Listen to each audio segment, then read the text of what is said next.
আমাদের প্রত্যেকেরই দায়িত্ব দায়বদ্ধতা আছে আমাদের রাজ্যের প্রতি। আমাকে যে যতই করার চেষ্টা করুক না কেন, যে আমি ওনার ওয়াইফ বলে রাজনীতি আমাকে সরিয়ে দেওয়ার চেষ্টা বা যাই হোক না কেন, আমি চেষ্টা করবো আমার লড়াইটাই জারি রাখতে। আচ্ছা আচ্ছা, আমার 8 মাস দিয়ে আমি আমার 13 বছর থেকে আমি থাকতে পারবো না, সরি। আচ্ছা, তাহলে ফের আপনি রাজনীতিতে একদম প্রার্থী হওয়ার জন্য অবশ্যই বাকিটা জানি না, বাকিটা ভাগ্য বলবে। ঠিক আছে, এখনো কিন্তু কোনো খারাপ কাজ জীবনে করিনি যেটা আমার ক্রেডিবিলিটিটাকে নষ্ট করতে পারে, কেউ কখনো বলতে পারবে না। আপনাকে আজ তাক বাংলায় সময় দেওয়ার জন্য অসংখ্য অসংখ্য ধন্যবাদ রিঙ্কুদি। Thank you so much. সেটা হচ্ছে যেটা রাজনৈতিক মহলের কাছে খবর এবং বিজেপি সূত্রে আমরা একটা খবর পাচ্ছি রিঙ্কুদি, সেটা হচ্ছে যে আপনি বিজেপির প্রার্থী হওয়ার ইচ্ছা প্রকাশ করেছেন। এটা নিয়ে প্রথমে আপনার একটা প্রতিক্রিয়া চাইব, কি বলবেন? নমস্কার, আমি বলবো যে আমি তো ভারতীয় জনতা পার্টিটা তো অনেক বছর ধরেই করছি, তো আমার কি এতটুকু অধিকার নেই যে আমি আমার ইচ্ছে প্রকাশ করব আমার দলের কাছে? এই তো প্রথম আমি একটা ইচ্ছে প্রকাশ করলাম, সবাই করছে। আর ইচ্ছে প্রকাশ করলেই যে সবকিছু শর্ট আউট হয়ে যাবে সেটা তো বলা যায় না। অনেক রকম প্রসিডিউরস আছে, সেখানে শর্টলিস্ট হবে, অনেক রকম অ্যানালাইসিস হবে, তারপরে কার্ড লাখ এবার করবে, তারপরে ব্যাকএন্ডে সবার সবকিছু জাজ করা হবে, তার সামাজিক পরিচয় কি আছে, এই সমস্ত অনেক বিচার্য বিষয় আছে। শুধু অ্যাপ্লিকেশন দিলেই তো হয়ে গেল না, ব্যাকগ্রাউন্ডে তার পরিচয়, কি ধরনের কাজ এর সাথে সে যুক্ত আছে, সামাজিক ভাবে কতটা সে উপযুক্ত কিনা, অনেক কিছু ম্যাটার করে। সেটা আগে আপনাকে আমরা 2021-এর আগে আমরা দেখেছি আপনাকে সক্রিয়ভাবে রাজনীতির ময়দানে আমরা দেখেছি, কিন্তু ইদানিং কালে আপনাকে সেইভাবে অতটা কোনো সভা সমিতি বা কোনো মিটিং মিছিলে দেখা যায়নি, সেইভাবে দেখা যায়। কারণটা হচ্ছে আমার সত্যি কথা বলতে কি, আমার বিয়েটা করার পর থেকেই, মানে বিয়েটা হবে এটা অনেকে জানতে পেরে গেছিল, আগে থেকেই আমাকে চাপিয়ে দেওয়ার চেষ্টা চলছে। আমার রাজনীতিতে না আমার বিয়েটা একটা বড় বাধা হয়ে আসছে, আমি যা বুঝতে পারছি। কারণ মহিলা মোর্চাতে যেটা জানাজানি হওয়ার পরে 35টা ইনচার্জে দিল্লি যাওয়ার টিকিট হয়ে গেল, আমরা দুটো মেয়ে আমাদেরকে জানতেই দেওয়া হলো না, কোনো মিটিং এ খবরও দেয়নি, পৌঁছে গেছি সেখানে জানছি যে 35টা মেয়ে কোথাকার সব ইনচার্জরা তারা দিতে পারলো, আমরা একটা মথুরাপুরের ইনচার্জ আর আমি দক্ষিণ কলকাতার ইনচার্জ, আমাদের তো বলাই হলো না। তখন থেকে আমি বুঝেছিলাম যে আমার বিয়ের বিষয়টা, কারণ তার আগে বাংলা হান্টে জানুয়ারিতে বেরিয়ে গেছিল বিষয়টা, মার্চে ছিল প্রবাবলি, ওটা ফেব্রুয়ারি মার্চের দিকে লাস্ট ইয়ার। তো ওই কারণে জানি না, তো এর জন্য আমাকে তো আমার জায়গাটা ছিনিয়ে নিতেই হবে, কারণ আমার তো বিয়েটা হয়েছে 8 মাস, তার আগে তো আমার একটা রাজনৈতিক যাত্রা আমার 13 বছরের ছিল। সেটা তো আমরা একটা জিনিস জানতে পারছি যে আপনি একটা রাজ্য দপ্তরে আপনি একটা সিভি জমা দিয়েছেন, এবং আমরা এটাই জানতে চাইছি যে তাহলে কোন বিধানসভা কেন্দ্রে আপনি ভোটে দাঁড়ানোর ইচ্ছা প্রকাশ করলেন? আমি প্রথমে দুটোই দিয়েছিলাম, তারপরে আমাকে কেউ বললো যে না, ওটাকে মেইল করলে ওটাকে 3টে মেনশন করা যেতে পারে, সবাই অ্যাভারেজে 3টে করে দিচ্ছে।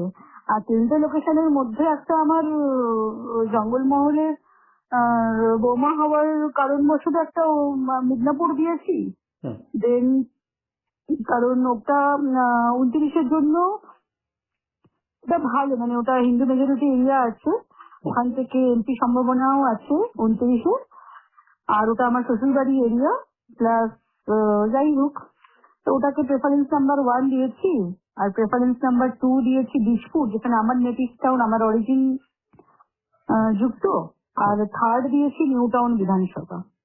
নিউ টাউন বিধানসভায় একটু মানে এম ভোটার আছে, এটা চ্যালেঞ্জেটিক, কিন্তু তাও আমি কেন্দ্রীয় নেতৃত্বের সঙ্গে দেখা করে আমি প্রকাশ করেছি যে আমি যতটা তাও আমি এম ভোটারকে আনতে পারবো, কনভার্ট করতে পারবো, অতটা অন্য ক্যান্ডিডেট হতে পারবে না, বিকজ আমি লাস্ট 13 ইয়ার্স ধরে আমি এখানকার মন্ডলে নিউ টাউন বিধানসভাতে, লাস্ট 21-এ আমি নিউ টাউন বিধানসভার আমি ইলেকশন কমিটিতেও ছিলাম। এখানকার সবাই জানে, এরা আমাকে প্রফেশনালিও আমাকে জানে, সামাজিক ভাবেও জানে, কারণ আমি সামাজিক কাজের সাথে রাজনৈতিক কাজের সাথে আমি যুক্ত ছিলাম। আমাদের সারাউন্ডিং এরিয়া না প্রচুর এমরা আছে, মুসলিম ভোটার্স আছে, তাদের কাছে আমার খুব ভালো ইমপ্রেশন, যদিও বা তারা রাজনৈতিক ভাবে অন্য দল করে, কিন্তু আমাদের তারা সবাই খুব রেসপেক্ট করে, একটা ভালো আমি ইমেজ বানিয়ে নিয়েছি। আর তাহলে আমরা এটা বলতে পারি যে 2026-এর বিধানসভা নির্বাচনে আপনি 3টে আসনকে চুজ করলেন, মেদিনীপুর, আমি আমি আমি বীজপুর মানে এবং রাজারহাট ফাইট গোপালপুর। দিতে চাই এবং আচ্ছা জিততে চাই। আমি সো কল্ড যে অন্যদের মতন একটা নিয়ে নিলাম টিকিট, দাঁড়িয়ে গেলাম, ওরকম চাই না আমি। আমি আচ্ছা। জেতার জন্য আমি চ্যালেঞ্জ নিতে চাই, আমি জিততে চাই। তার জন্য আমি দুটো আমি মিদনাপুর আর বীজপুর দিয়েছি, হুম, ঠিক আছে। হুম। আর নিউ টাউনটাকে আমি 3rd নম্বরে দিয়েছি। দেখুন, আশা করা যায় 2026-এর বিধানসভা নির্বাচনে হয়তো দিলীপ দাকেও দল কোন একটা আসনে প্রার্থী দেবে। এই মুহূর্তে দিলীপ ঘোষ বঙ্গ রাজনীতিতে, বঙ্গ বিজেপিতে অত্যন্ত সক্রিয়। তাহলে কি মনে করছেন, যদি শেষ পর্যন্ত দল আপনাকে কোনো আসনে নির্বাচিত করেন, আপনাকে যদি দল টিকিট দেয়, তাহলে আপনি কি দিলীপ ঘোষকে আপনার বিধানসভা কেন্দ্রে প্রচারে আমন্ত্রণ জানাবেন? দেখুন, এটা তো মানে এখনো অনেক দূরের কথা, ঠিক আছে না। কারণ আমাদের উচ্চ নেতৃত্বরা কি সিদ্ধান্ত নেবেন না নেবেন আমাকে নিয়ে, সেটা আমি জানি না। আগে তারা যদি কোন রকম এরকম কোন সিদ্ধান্তে উপনীত হতে পারেন যে আমাকে অ্যালাউ করবেন, আমার 8 মাস ব্যতি রেখে আমার 13 বছরের জার্নিটাকে তারা যদি অ্যানালাইসিস করেন, মার্কেট থেকে তারা খবর নেন, গ্রাউন্ড লেভেল থেকে, তো তখন যদি তারা সিদ্ধান্ত উপনীত হন তখন নিশ্চয়ই করবেন। উনি তো কত কাউকে পলিটিক্যাল সুযোগ সুবিধা দিয়েছে, অনেক অনেক জেলা সভাপতি থেকে শুরু করে অনেক উনি সাপোর্ট করেছেন, অনেককে সুযোগ করে দিয়েছেন। আর আমার জন্য তো ওনার এক্সট্রা কোনো কিছু করতে হবে না, হুম। আর আমি চাইও না। কারণ আমার আমি 48-47 বছর বয়স অব্দি আমার কোনো সাপোর্ট লাগেনি। আমি আমার নিজের রাজনৈতিক পরিচয় বলুন, আমার পেশাগত পরিচয় বলুন, আমার সামাজিক পরিচয় বলুন, কোনো দাদার সাপোর্ট লাগেনি। আমি নিজেই নিজের অস্তিত্বটাকে ধরে রাখতে পেরেছি জনসক্ষমে, সম্মানের সাথে। আর এখন বিয়ে হয়েছে, যদি ওনাকে জিজ্ঞেস করেন, উনি যদি আমাকে সাপোর্ট করেন, তারপরে দল যদি ভাবেন যে ওনার মিসেস হিসেবেই আমাকে ভাবতে হবে, তার কোনো মানে নেই। আমাকে যদি আলাদা বিজেপি পুরনো কার্যকর্তা, একনিষ্ঠ কার্যকর্তা হিসেবে আমাকে কনসিডার করেন আমার উচ্চ নেতৃত্ব, তাহলে আমি আপ্লুত হব। আর তখন দাদা নিশ্চয়ই আসবেন। কতবার প্রেসারে উনি গেছেন, এমনও হয়েছে কোনো ক্যান্ডিডেট তার নিজের এরিয়াতে ঢুকতে পারেননি, কিন্তু সে তার ওয়াইফকে সঙ্গে নিয়ে সেখানে এমপি সিটও ক্যাম্পেইন করে জিতিয়ে দিয়েছেন। একেবারে তাই। শেষ প্রশ্ন আপনাকে এটাই, আপনি যেভাবে রাজ্য বিজেপি দপ্তরে বা রাজ্য বিজেপি কেন্দ্রীয় নেতৃত্বের কাছে আবেদন করলেন, এখান থেকে আমরা এটা কি বলতে পারি যে রিঙ্কুদিকে ফের সক্রিয় রাজনীতিতে আমরা খুব শীঘ্রই আমি তো দেখতে পাবো? সক্রিয়, আমি আমার জীবনের প্রত্যেকটা কাজ খুব নীতিনিষ্ঠার সাথে করি, ঠিক আছে, করে এসেছি। সবেতেই আমি কোনো কিছুতে মানে আমার ডিকশনারিতে নো বলে কিছু নেই। আর কখনো ম্যানিপুলেশন করা, হ্যাঁ, চালাকি করা, এইসব জিনিস কখনো করি। আমি আমার কাজটাকেই শুধু করে গেছি, দায়ে বায়ে কখনো দেখিনি। কারণ আমার নিজের প্রতি নিজের কনফিডেন্স আছে, তাই আমি কখনো কারো রেফারেন্স রেকমেন্ডেশন নিইনি।